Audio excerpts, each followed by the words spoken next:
బాబాయ్ గారు నమస్తే అండి. మీ పేరు? నా పేరు గండికోట సోమారావు. ఏం చేస్తుంటారు బాబాయ్? నేను రిటైర్డ్ ఎంప్లాయీ అండి. సార్ ఏంటి సార్ ఈరోజు రాష్ట్ర పరిస్థితి చూస్తూ ఉంటే ఏ విధంగా అనిపిస్తుంది?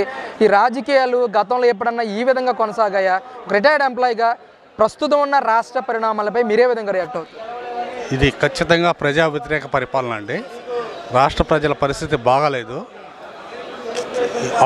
అప్పులు సంగతి పక్కన పెడితే ఎంప్లాయీస్ దగ్గర ఉన్న జీపీఎఫ్ డబ్బులు కూడా తీసుకొని వాడేసుకున్నారండి. అది వాళ్ళకి చాలా భవిష్యత్తులో దెబ్బ. ఎందుకంటే సుమారు కూతురు పెళ్ళికో లేకపోతే ఇంక దేనికో అవసరాన్ని పెట్టుకుంటారు. అవి కూడా ఇవ్వలేని పరిస్థితిలో ఉంది గవర్నమెంట్. ఇది ప్రజా వ్యతిరేకత ఎందుకంటున్నానంటే హైకోర్టులో సుమారు 200 పైగా చిలుకు కేసుల్లో ఓడిపోయింది ప్రభుత్వం. అది ఒక్కటి చాలండి మనకి ఈ పరిపాలన మీద. ఆ ఒక్క విషయం చాలు, అంతే. సార్ ఎప్పుడన్నా ఇలాగా ప్రభుత్వానికి సంబంధించి హైకోర్టులో కేసులు నడుస్తూ ఉన్న తరుణంలో ఎప్పుడన్నా ఎన్నిసార్లు ఓడిపోయిన పరిస్థితులు ఉన్నాయా రాష్ట్రంలో? ప్రభుత్వం ఓడిపోయిన పరిస్థితులు ప్రభుత్వం ఇంతవరకు లేదండి. ఇంతవరకు ఒక్కసారి హైకోర్టు గారు ఆదేశిస్తే దాన్ని తప్పనిసరిగా ఆచరించేవాళ్ళు. ఇప్పుడు అటువంటి పరిస్థితి లేదు. అది మీరన్నట్టుగా ఎందుకు ఆర్థిక వ్యవస్థ ఈరోజు కుదేలైపోయిన పరిస్థితికి వచ్చిందంటారు? అసలు మితిమీరిన సంక్షేమం అండి. ఆ సంక్షేమం అనేది కొంతవరకు కావాలి.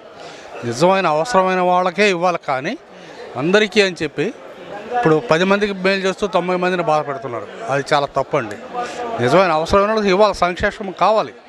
అది లేకుండా మరి అది ఆ సంక్షేమం ఎవరికి ఇస్తున్నారో ఏంటో వాళ్ళకే తెలియాలి, అంతే సార్. నిరుద్యోగులకి ఉద్యోగ అవకాశాలు కల్పించడంలో ఈ 4.5 ఏళ్ల కాలంలో ఎంతవరకు జగన్మోహన్ రెడ్డి గారు కృషి చేశారంటారు? అసలు ఉన్న పరిశ్రమలు వెళ్ళిపోతున్నాయండి.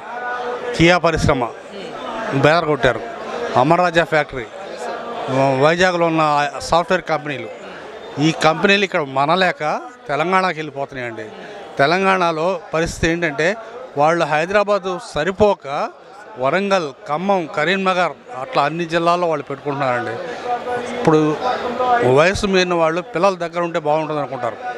ఇప్పుడు మన రాష్ట్రంలో అటువంటి పరిస్థితి లేదు. పిల్లలు చాలా దూరంగా ఉంటున్నారు.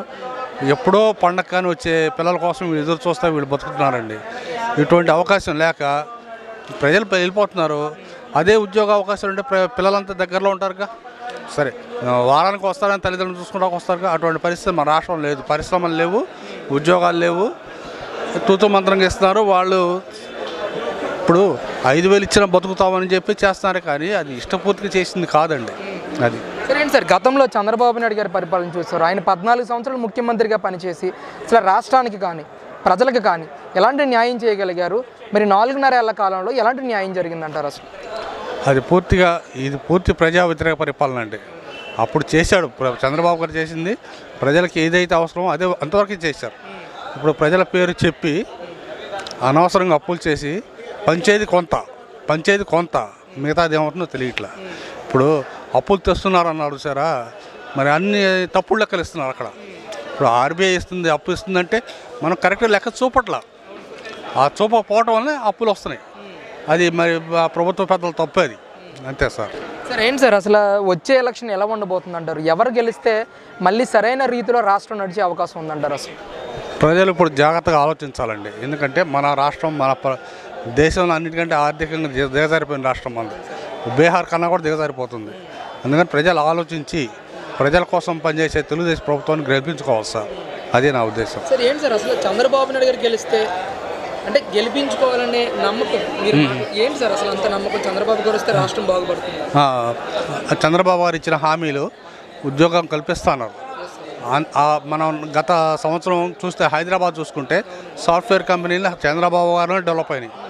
మరి రాష్ట్రం విడిపోయినాక రాష్ట్రంలో ప్రతి జిల్లాకి ఒక యూనిట్ పెట్టి, చిత్తూరు జిల్లాలో శ్రీ సిటీ పెట్టాడు, అనంతపురం జిల్లాలో కియా కంపెనీ, కర్నూలులో సోలార్ ఎనర్జీ ప్లాంట్లు, అట్లా ఏదో ఒక ఆయన మీద బాబు గారి మీద నమ్మకం అండి. నమ్మకం వలన పరిశ్రమలు వస్తాయి, దానివలన ఉద్యోగాలు వస్తాయి.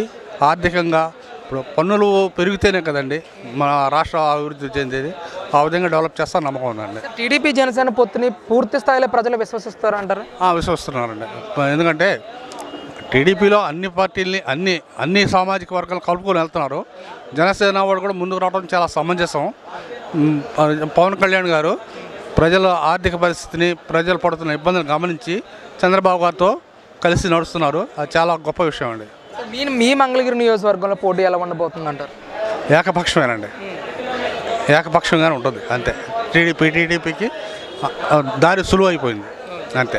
అంటే ఆర్కే గారు పార్టీకి రాజీనామా చేసిన తర్వాత తన ఎమ్మెల్యే పదవికి రాజీనామా చేసిన తర్వాత ఎలాంటి రాజకీయ సమీకరణలు చోటు చేసుకున్నాయి సార్ మీ మంగళగిరి నియోజకవర్గం?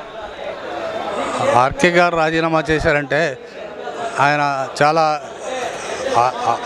ఆర్కే గారి గురించి అందరికీ తెలుసు, కాస్త కొస్త నిజాయితీకి చేసుకొచ్చి అటువంటి వానికే పార్టీలో గుర్తింపు లేకుండా పోయింది. అందువలన తెలుగుదేశానికి బలపడుతుంది సార్.